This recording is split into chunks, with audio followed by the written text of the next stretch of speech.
Today I'm going to talk about two .NET tools, which is dotnet-counters and dotnet-dump.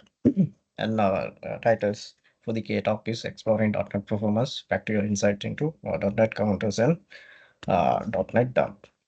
So we'll go to the right, we'll go to the agenda first. And first, I'll be doing an introduction on .NET counters and about their key features and its architecture, the installation and their key commands and how we use these commands. And I'll be doing another introduction on .NET Dump plus their key features, the architecture, installation commands, and at the end there will be two demonstration on thread pool analysis and memory leak analysis using these tools. And then I'll be ending the K talk with a Q&A session. So before we go to the introduction, let's see why we are using these tools. So imagine you have an application on your server. So after release, you see one or two operations shows a slow performance. So what you're trying to do is you are going to check the console output or the network tab to see if you can figure out if there is an issue or not. So if you can't find it, what you're trying to do is you're going to replicate the same issue on your side or browse the code to see if there is an error prone code in your application. So this could be time consuming and much may take much man hours. So plus you don't have a clue about the issue other than the slowness that you're experiencing. So this is where these tools comes in. So this will be very helpful to find out so what is the issue and where it come from. So with these clues, you can apply the fix to your application. So let's go to the introduction. So .NET Counter is a command line diagnostic tool, and it is ideal for quick health checks and supported in the platforms like Windows, Linux, and Mac OS. So also .NET Counter is used for real-time performance monitoring. So we can have live performance metric on CPU usage, garbage collection activity, thread pool usage, and such things. Oh, okay, like I said, we can have real-time insight on CPU usage, garbage collection, thread pool activity, and this is also a lightweight tool. And also, you don't need a special setup required for the installation. Okay. Now we see the our next slide, the architecture. So we have our .NET application at first. Then we have the event pipe channel, which is act as a communicate bridge between .NET runtime and tool. Then we have the command line interface for displaying the metrics. And finally, we have the visualization of the metrics, which is the console output. Okay. So these are the commands that are available in .NET counters. So I'm going to start with the bottom one. So we have the PS command. This is to list down all the application that can be monitored via .NET counters. So this will generate a process ID for each application. That process ID can be used for the other commands to continue with the analysis, the diagnosis. And then we have the list command, view all the counters that are available. I'll be showing them later. And then we have the monitor command, which is the most important one here. So once we generate the process ID from the PS command, we can use it in the monitor command to continue with the monitoring process of our application. So it will display the real-time counter values. And collect is just same as monitor. Instead of viewing it in the console output, we can save them in a file for further analysis. Okay. Now we see how we're going to install the .NET counters. All you have to do is put this command in your PowerShell, and you will be having this confirmation. Once you have this one, you know your tool is installed. So let's see what our PS command generates as the output. Okay, like I said, this will generate all the application that can be monitored from our applications. So on the left side, we have the process side over here. On the other side, we have the our application data. So the highlighted one will be I'll be using this DNC underscore electro cost app in our next example. Okay. Okay, these are the list of counter names that are available. There are a few more. I'll be showing only two of them here because I'll be using these two in our next examples. So on the system.runtime, we have the CPU usage, GC heap size, exception count, thread count. On the Microsoft ASP.NET co-hosting, there will be request per second, total request. There are metrics. These are the metrics available under this counter. Also, you can go through this via link and see what are the other counters that are available. Okay, now we have entered to the monitoring part. So before we go there, we'll have a look at in our code. This is our application.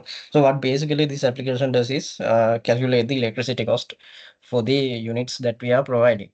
So on the service class, I have defined the electricity slabs over here with their uh, rate. And on the first method, once I give the number of units, it will generate object, contain monthly cost, average daily cost, and estimated yearly cost.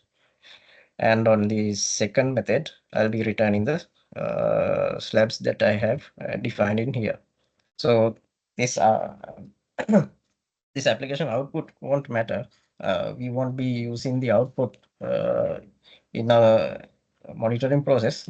I just want to show that this is not a huge application that we are using, just a simple one. Okay, let's continue with the monitoring part. So first, we are going to get the process ID for our application. Okay, then we put them into the monitor command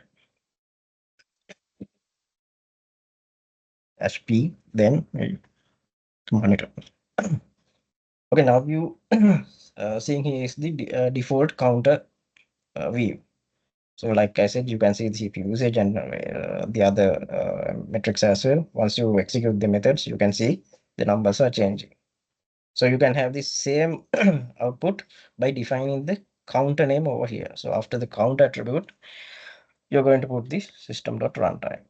So you will be getting the same output. Okay, just like that. So if you don't need much of these counters, much of these metrics, you can define your counter with the metrics list that you want. So I'll be using the second counter that I've showed you earlier with the number of metrics. If you don't need all of them, you can omit one or two from this list.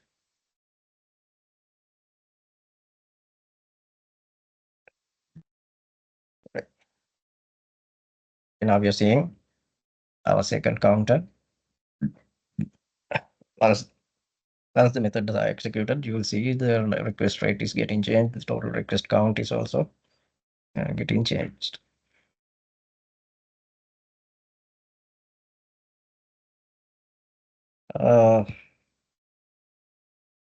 And so if you need multiple counters in your output, all you have to do is put them in a command separated way like this.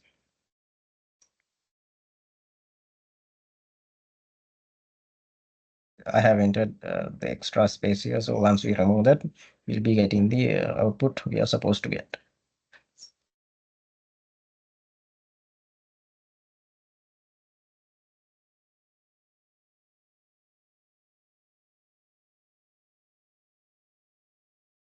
Okay, now we have both counters available in our output. So this data can be used for process our monitor our application. Okay, now okay, now we can also have custom counters too. So what I'm going to do is I'm going to define a custom counter named dnc underscore electro c dot request time on my code. Then let's see how it's going to play. So let's have a look at in our code again. So I'm going to create these two classes over here. The one is request process time event source.cs, and then second one is request process time action filter attribute.cs. On the first class, so this class will be responsible for writing down our counter in our output. So I'll be this will be my counter name over here, and I'll be deriving my class from event source, which is from system.diagnostic.tracing namespace, and this will be my counter metric. And from this method, I'll be write down the counter value uh, in the final output. On the second class, this class is responsible for uh, evaluate the request process time. So I'll be deriving it from the action filter dot attribute, and this will be using Microsoft ASP.co MVC filters namespace. And I have these two override methods over here. So on an action executing method, I have been note down the process start time. On action executed method, I'll be note down the end time and get the difference. This elapsed time will be uh, forward to our counter write method.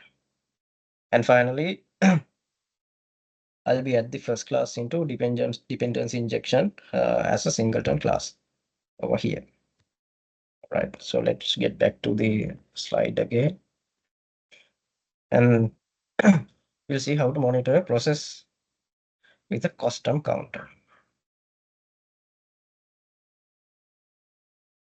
Take the process ID, put them into the monitor command.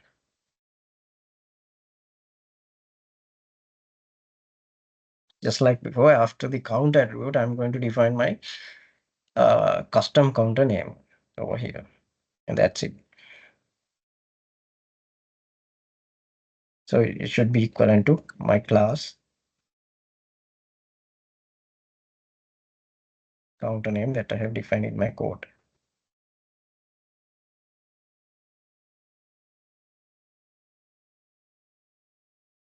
Okay, once you run the methods, you'll see our process time is getting captured on our final output. Okay, now we have into the collecting and saving performance data. So this is just like the other commands. We'll continue with this one. So instead of monitor, I'm going to put the collect. Then define the process ID. Then you have to enter the output location for your file with the file name.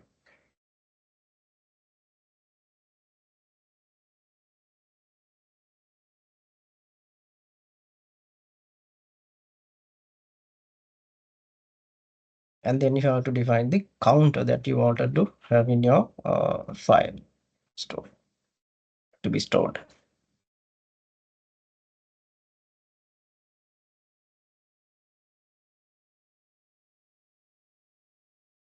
So I'll be using the same custom counter for my scenario. So I'll be run my commands few times to capture the values.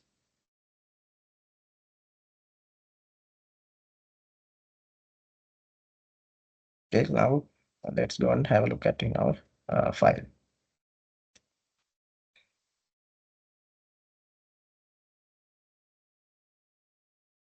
Okay, just like that, you can see our metric values are getting got saved in our file, so we can process this file for further analysis with these values.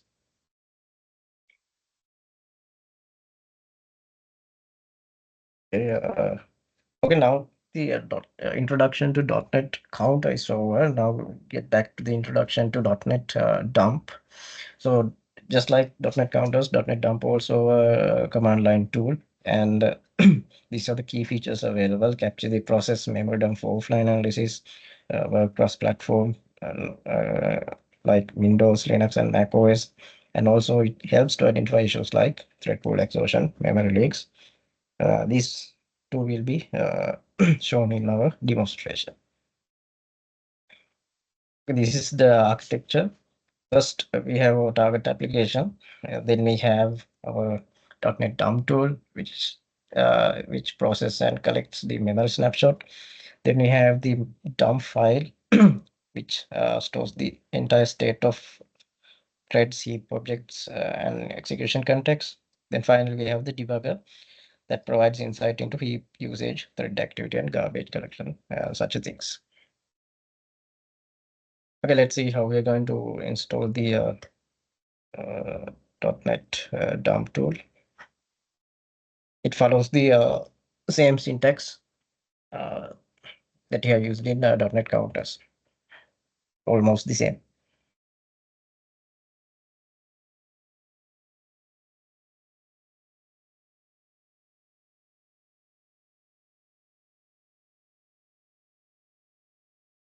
You will be receiving the confirmation message.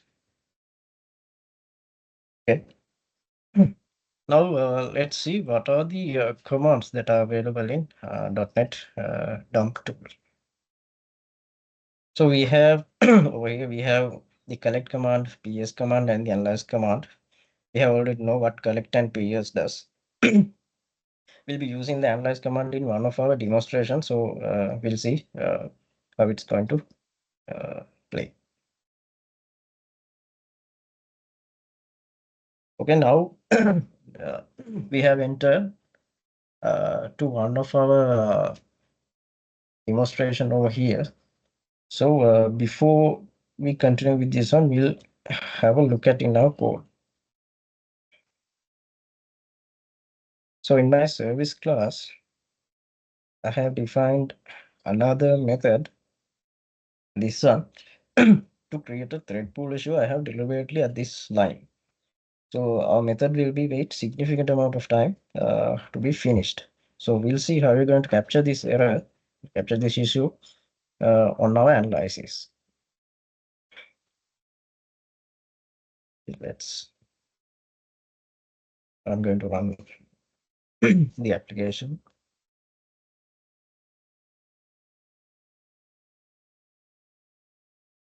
Taking the process ID for my application.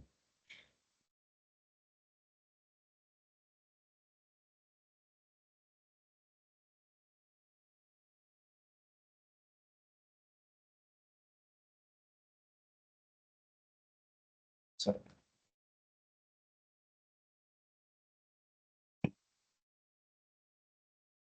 start monitor using this process ID. So same time, I'm getting ready to create the dump file for my dump file using .NET-dump. So the process ID will be same for .NET counters and .NET dump for same application at the same time.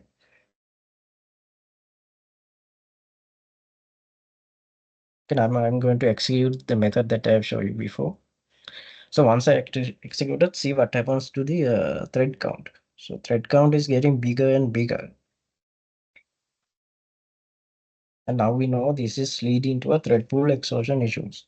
This is getting bigger.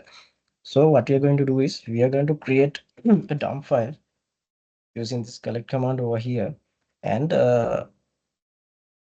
we'll analyze this dump file to capture the issue. I'm going to create it in one of my folders.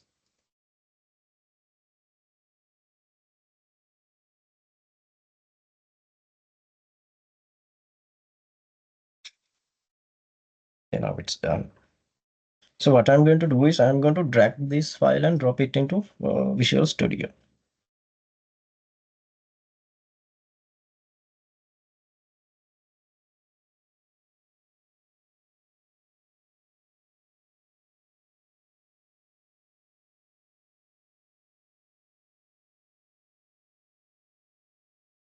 And just like that, we can show, can see our file information over here, the models that were loaded. And I'm going to continue with debug with managed only.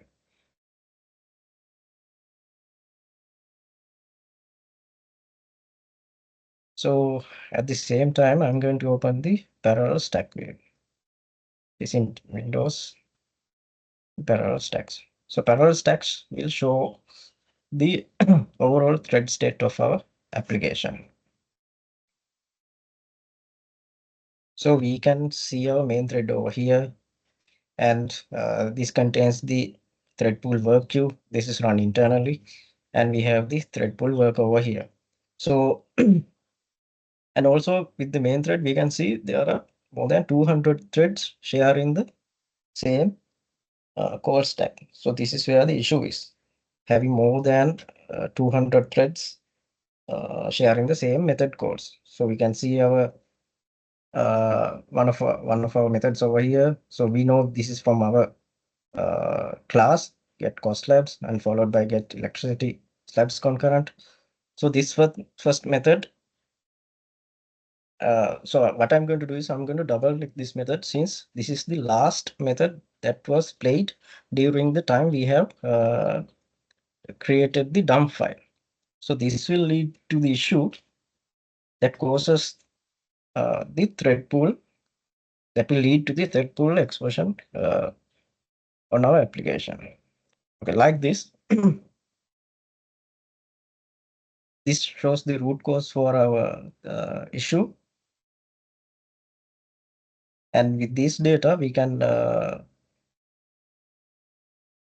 and also yes, you can navigate through the other threads as well to see whether it's pointing to the same location. So you can click and see whether it's pointing to okay. Since it's the same method, it's obviously going to be the same line. So with this data, with these clues, we can direct these issues to our developer team or the developer and ask them to apply the fix our application needed. So this is how we're going to analyze the thread pool issue, thread pool exhaustion issue with using dotnet-dump and with the help of dotnet counters. Okay. And now we have entered to our second demonstration, which is to analyze memory leak with dotnet counters and dotnet-dump. So this have two parts. So let's continue with the part one. So before we go there, we'll have a look at in our code again.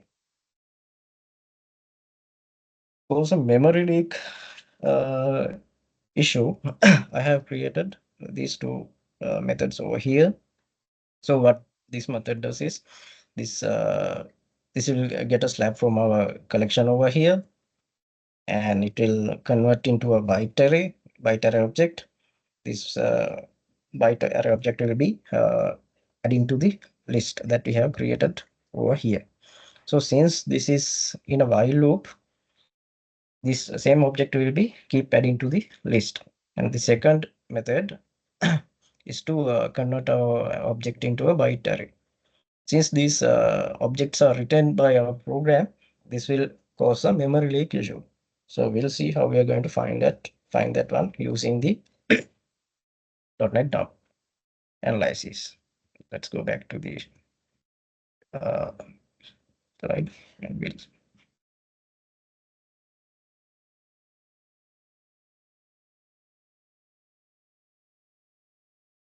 I'm going to skip this part because we already know that one. Okay, I'm going to monitor this one, and I'm getting ready to create the dump file for uh, our application. Okay, once we uh, execute the method, see what happens to the GC heap size.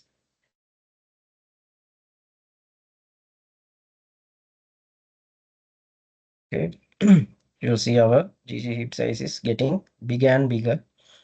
So since this is memory, we know exactly that's our application. It suffers from a memory leak issue. So we are going to create a dump file. for further analysis. Just like we did before, I'm going to drag and drop this to Visual Studio.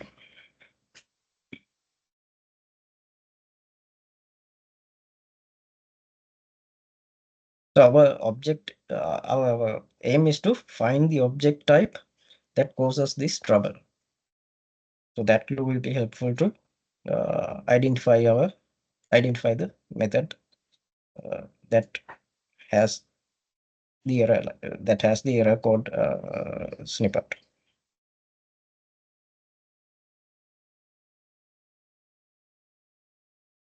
Okay.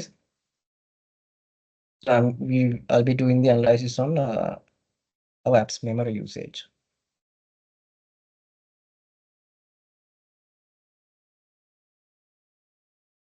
On the analyze result, I'm going to skip this one since it takes a few minutes, few time. Okay. On the result set, I'm going to click large object heap. So this will show the objects that are sizes bigger than 85 kilobytes. So we can see our byte array is taking up to 256 megabytes, which is quite large. So this happens because our objects is not released properly in our application. So this causes a memory leak issue. So these findings will help us to pinpoint the exact operation, and then we can apply the fix for it. So we can have the same finding using the PowerShell tool. We'll go and have a look at. Go and have a look how we are going to do this. Okay, the part 2 in here. Now we are going to use the analyze command.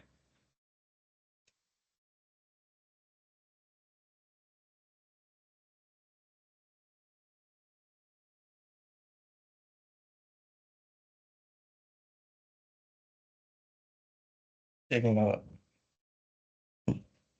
So we have to define our dump file name over here. Okay, now it's ready to process the analysis.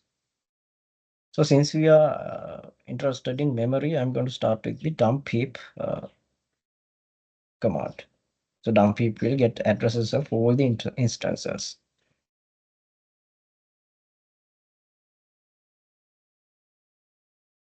Okay, what we got here is the method table. So the method table will helps to identify the type. We have the memory addresses and number of occurrences on the second column, total size, and the class name. So as we go down, we will be finding the biggest memory address, which is system.byte. We found the same one using Visual Studio in previous slide. So what we are going to do is we are going to further analyze this memory address. So we'll start with the dump heap again, -empty, since we are since we are looking for a memory address. And so this will list down all the single instances of our byte array. So I'm going to select a random memory address from here and continue the gc root. Continue with the gc root command. So gc root will traces all the references, keeping our object alive. Okay, these are garbage collected targeted objects. So it is waiting them to release so the garbage collector can pick it up.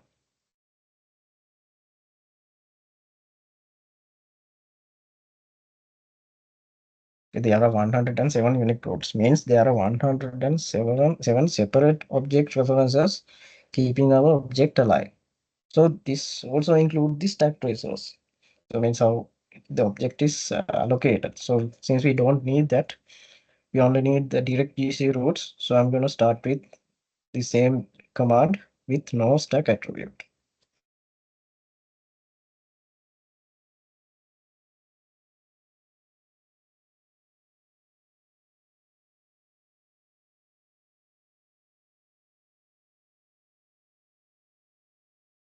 Okay, we have found only two unique roots for our object.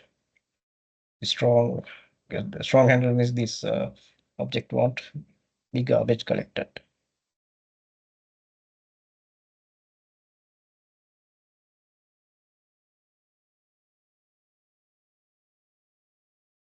So in here, in this reference chain, so there's an instance of our electricity service class, and also that holds a reference to a list which contains array of array, and finally we have the array object that remains in the memory. So this tells our service classes indirectly held our byte arrays. So we can go to our code, find the method that matches to the exact description, and apply the fix our application desperately needs. So we have so what we have found here is there is a method in our service class that generates system.byte arrays, and also kept them in a list. So we can locate that exact method and apply the fix for it. So this is how we trace a memory leak by identifying the root references using dotnet-dump and with the help of dotnet-counters. Okay, now the second demonstration is over. Okay, this is just a side note. And so the dotnet-dump we are analyzing is used as a compiled output of our dotnet application. So, but on both the demonstration, you have seen the human readable method names, stack traces, and code line. So this is because of the symbol files. Symbol files, same as the PDB files, program database files. So these files contains the mapping between the compile code and our original source code. That's why we are seeing the human readable content over here. And like it said, so this will automatically create when we build our application, and .NET dump will automatically pick them up when we're analyzing when we're doing the analyzing part on the same machine. So if you are doing in a different location, we can copy the PDB files to our analyzing folder. So that's it. And in summary, so we know the importance of the .NET counters and .NET dump. So .NET counters is for real-time monitoring, and .NET dump is for post-mortem analysis or the dump debugging. And we know their key features, and we know the architectures, and you know how to do the installation and how to perform the monitoring part for an application. And finally, we know how to diagnose the issue using a dump file. So with that, I'm going to conclude my K-talk over here. So if you have any concerns, do let me know. And I thank you.